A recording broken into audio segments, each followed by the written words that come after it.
Okay. But don't make I'd like to call the April 4th, 2022 meeting of the Community Redevelopment Agency for the City of Lake City. Ms. Sykes, will you call the roll? Mr. Hill. Here. Mr. Jefferson. Here. Mr. Sampson. Here. Chairman Witt. Here. Mr. Dial. Here. Mr. Peverline. Here. Chief Butler. Here.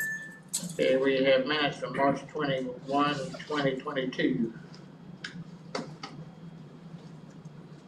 Would we approve the minutes, Mr. Second. Motion is second to approve the minutes as published. All in favor say aye. Aye. Opposed? Next is approval of the agenda. Make a motion for approval of the agenda. Second. Motion is second to approve the agenda. All in favor say aye. Aye. Opposed? Public comments, have two, Sylvester Warren, I'm gonna let Mr. Bowden go first. okay?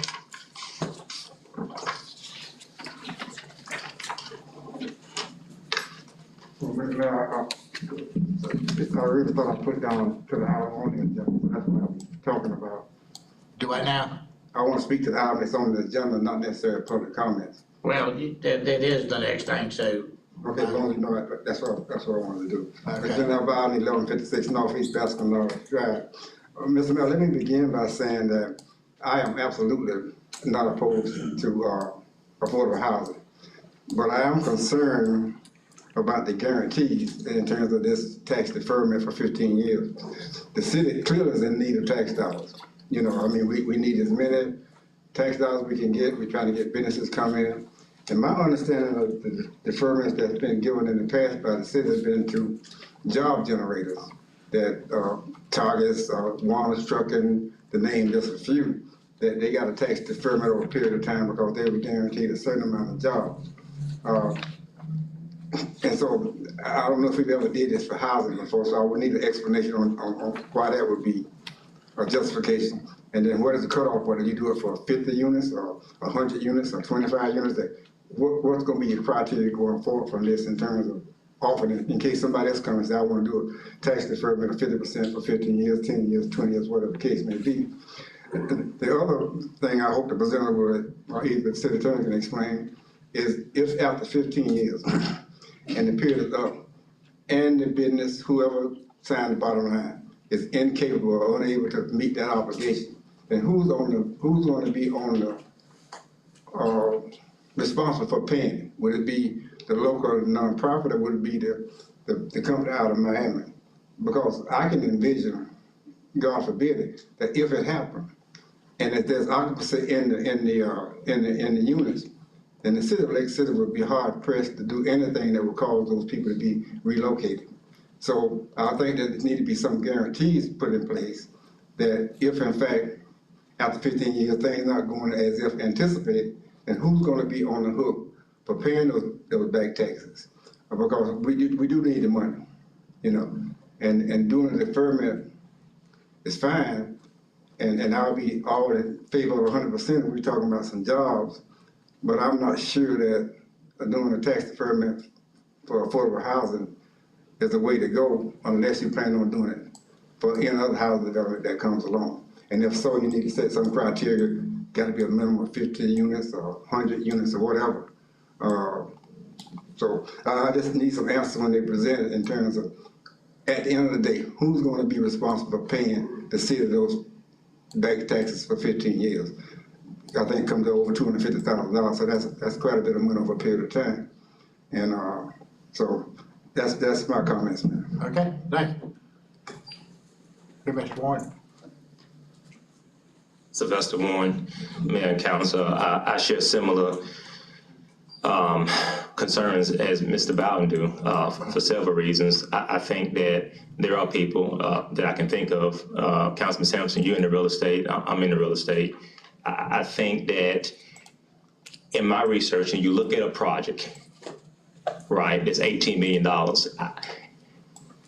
I do pro formas. It's real hard for me to understand how in a pro forma that wasn't put in the pro forma. And I heard the last speaker as it relates to the deferment of taxes, that if that were the case, he would be able to start right away. I don't think that $250,000 is a deal breaker in an $18 million project. Something isn't being communicated correctly. Like $250,000 don't stop an $18 million project. There's no way in the world. So I think sometimes things sound good on the surface. I think we need to pump our brakes, get a format in place, get more details of what's going on. I think that the builders are credible builders. They build other projects. I'm also afraid of what this type of apartment complex, when it comes to tax base in that community. You realize where you're putting this $18 million project at too. You're putting it in the heart of the most poverty community in this town. And you got people already who are behind their taxes, their property taxes. That's gonna cause a property tax increase. It's gonna be demanding services from all those units. All those units that's asking for service, we're delaying our money to pay for those services, but we're still having to pay them as we go. You're gonna have an increase on citizens that are not expecting this, Mayor. And you have to live in the community, Mayor. You have to understand what community we're talking about. You're talking about people who live on fixed incomes that myself and other people are running around sometimes paying their third-year taxes so their houses won't be taken. And that project is gonna gentrify that area and it's gonna cause their taxes to go up. And I just don't think that we're thinking of the total impact this project will have on people that have fixed incomes in a community that's poor. And I pray that we don't make no knee-jerk reaction as we've been doing. If it's a $250,000 project in the way holding it up, I'm quite sure if it's as gold as they say it's golden, that whoever they're financing it through would easily give them another 250 grand. They've already given them 18 million. I just don't see that being the holdup. And we've given the McCullums and that project $200,000 already. And I'm like, Mr. Bowden, at what point do you incentivize other people that's in the real estate? There's other people creating housing for people as well. And so you're not incentivizing them. And so now you're creating a very unfair process. Thank you. Okay. All right, that's all I had signed up. We're good in the Sweetwater Apartment Project Real Estate Tax Department, Mr. McCallum and Mr. Finney.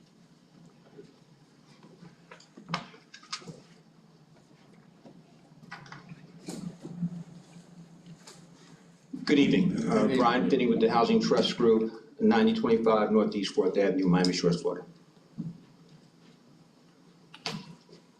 Lester McCallum, the Greater Lake City CDC. I'd just like to say to the council that we appreciate what you've done so far for the Sweetwater project.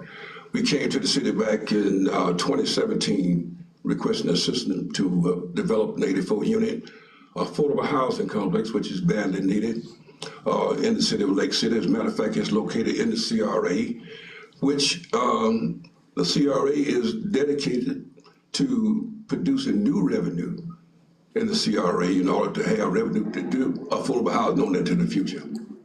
I'd like to thank you for what you've done.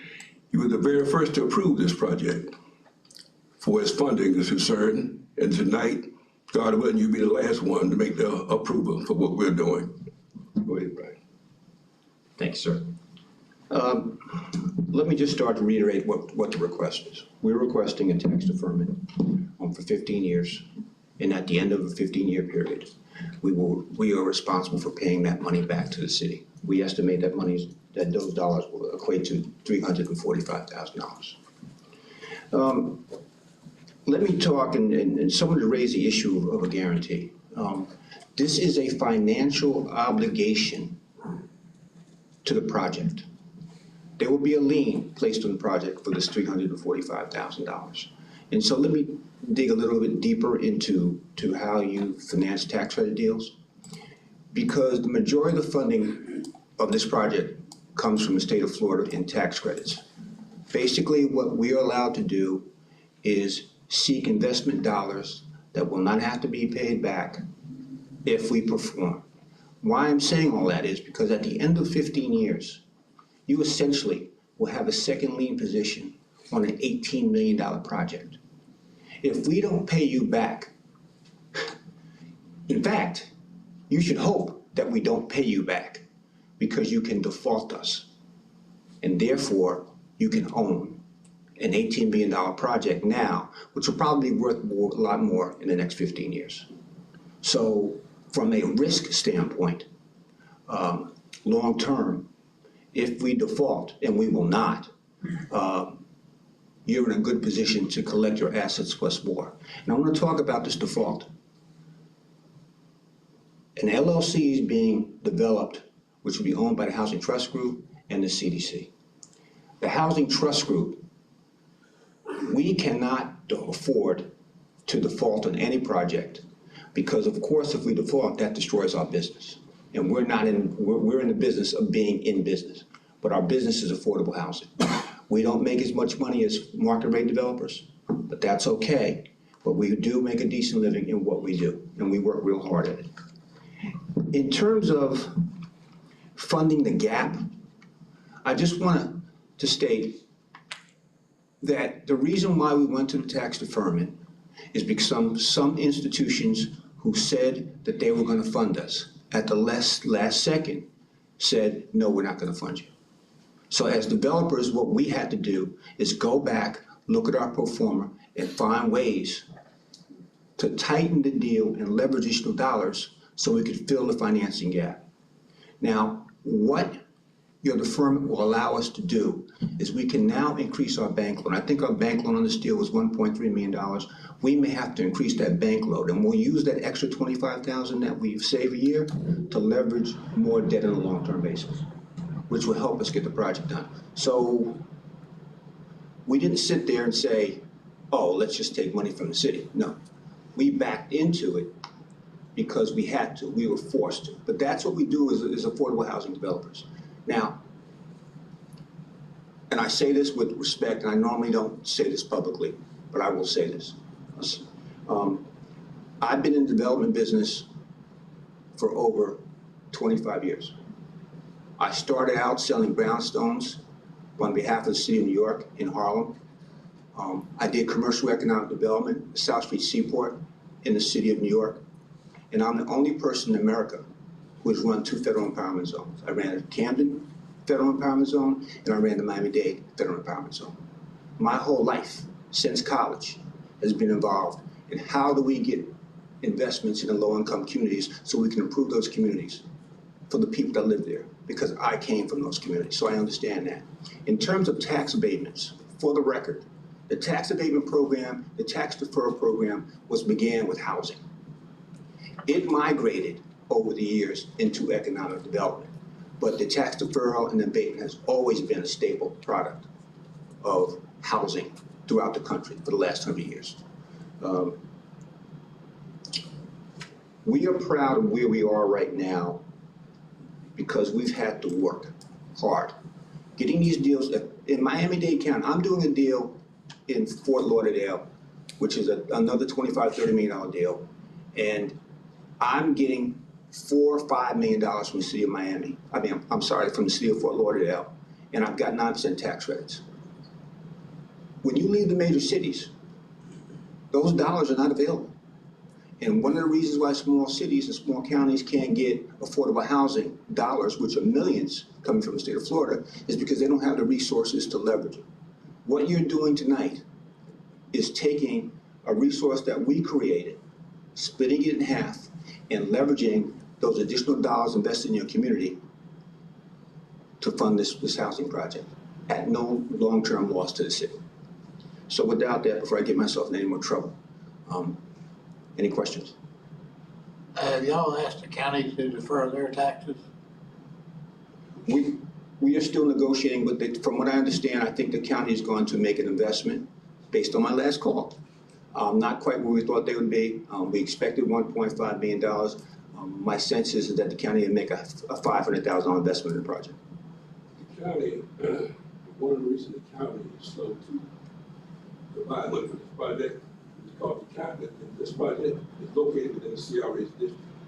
All the new tax revenue developed and created in this deal will be going to the CRA. The county will not benefit from this. That's why they've been very slow to act on providing money for us to do it. Although they did support us up front, they provided $55,000 to buy the property to create affordable housing in the community. So we appreciate what they did at that point, but we're still looking for an additional, probably 1.5, maybe 50, we don't know. They're talking about the person they put in charge to investigate, to look into the numbers for this project. And we'll be here for this probably in the next week. Anybody else have any questions? Yeah, I have a question, Mr. Mayor. So that roughly 23,000 a year that you would be deferring will allow you to borrow another $1 million? Approximately.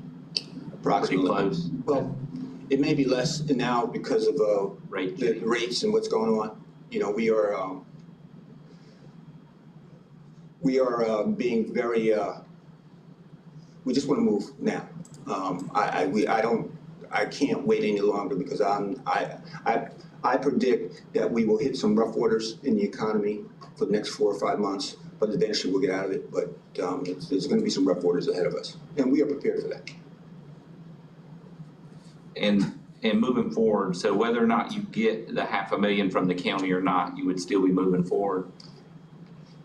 Or is that required to make the deal in addition to this? I would like to say on the record that we require the county to participate, yes.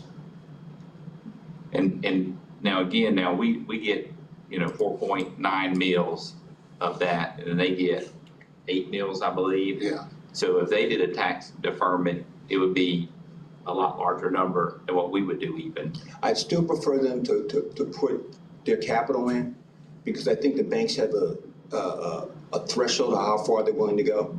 So if I had 50,000, would they be willing to leverage another 50,000? I know they'll leverage 25. Right now, this whole banking industry is kind of sketchy. And I want to keep my leverage down as much as possible. And in fact, in my last discussion with the county, they said their dollars will be structured now in the form of a grant. And if that happens, then we are exactly where we need to be. One other thing quickly. So I know that currently that lot, I looked it up, I think the taxes it's bringing in now is roughly $700 a year. And even half of the roughly 46,000 we'd be getting would be quite a bit larger. I do see we've done deferments in the past and even abatements. I look at some of these larger developments and when you look at the tax bill, it's hard for me to calculate how they're getting adjusted down, because there's quite a few that are not paying the same thing. So I would definitely support this to move forward. We need the housing. It's crucial, I think, to moving the city forward. So I would make a motion to move forward on the tax deferment for the 15 years for the 50% of the the ad valorem taxes. Is there a second? Can we hold on to that motion for a second? Chief, Second. that guy right there, could somebody frisk him and make sure he's don't have a weapon?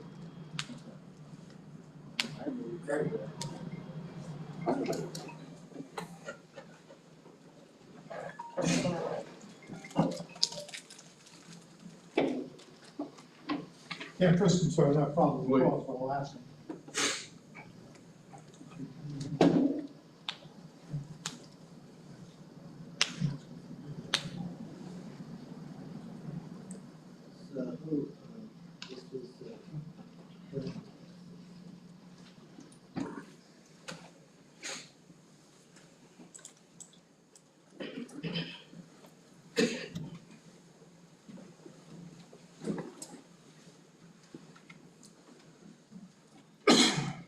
Probable cause was he came here last time with a weapon.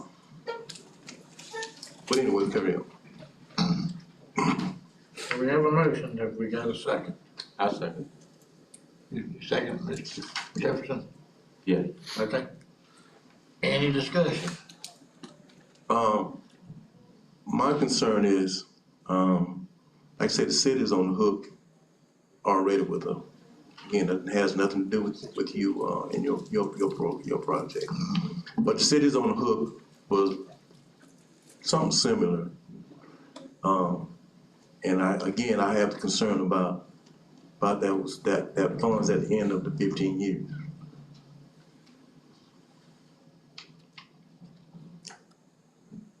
Again, you essentially will have second lien on a building that the first lien will probably not exceed more than $1.5 million, and you have second lien on an $18 million value building.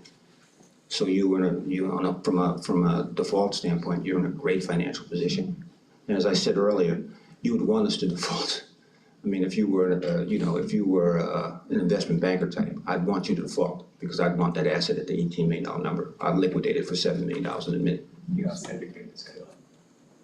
Let me also, I heard somebody mention about jobs, but this project we provided about 20 jobs, thereabouts, in the community. I just don't see where it's not a win-win situation, especially for the city in terms of the jobs. You've got, probably, 84 units that's going to have a city tap for water and sewer. And we also will use gas, so the city will be benefiting from the gas proceeds that's coming in for those 84 units. In addition to, the deferred tax, which will be paid at the end of the 15-year period. So you're talking $645,000 over the next 15 years paid into the CRA for the tax. Is there another project that the CRA has approved that's provided tax money to the CRA? I'm just asking a question. Okay. Anybody else? Mr. Mayor, I support this project. We definitely need housing, and we definitely need affordable housing. But one of the things that concerns me is the longevity of it, the 15 years. And I'm not totally against that, the 15 years either. But my question is, if the city said that we would defer for 10, what impact would that have on your project and your ability to move forward with the project? From us to leverage dollars to fill the gap, it would impact that by at least one-third reduction. And in terms of affordability and reducing it to 10 years, we have to keep it at least 15 years for affordability to protect the investors with the tax credits. It's got to be at least 15 years, or else we could not build this building and rent it to people with low incomes, because you couldn't raise enough private capital to do that because the numbers don't work. So we need the tax credit period, and we need the full deferral, sir, so we can leverage the money to fill the financing gap, respectfully.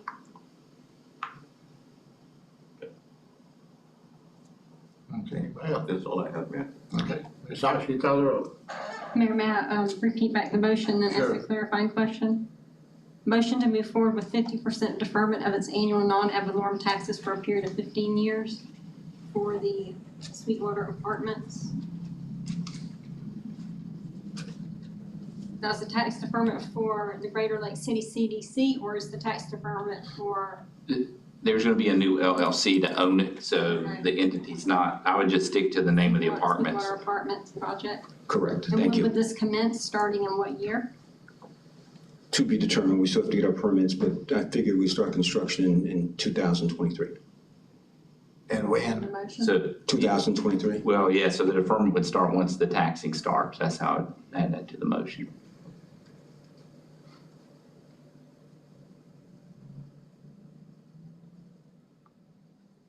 How long are y'all expecting the project to take if you started in 23 to build it? Depending on the economy, 14 to 16 months. We usually build our structures in 14 months, but what we found out is what we now do is we buy everything in bulk. So instead of going to small contractors to have them buy the windows, we buy it in bulk and then we store it. So that, but sometimes we just can't get things in bulk because of the economy, so that may stretch our time period out. I didn't answer your question. Anywhere from 14 to 16 months, I'm sorry. Okay. All right. Mr. Sampson? Yes. Mr. Jefferson? Yes. Mr. Hill? Yes. Chairman Witt? Yes. Thank you. Thank you very much. Thank you. Our next meeting is scheduled for June 21st, 2022. And I don't have any other business. Anybody have anything to come before us? Not, we'll be in recess for a few minutes before we start our regular meeting.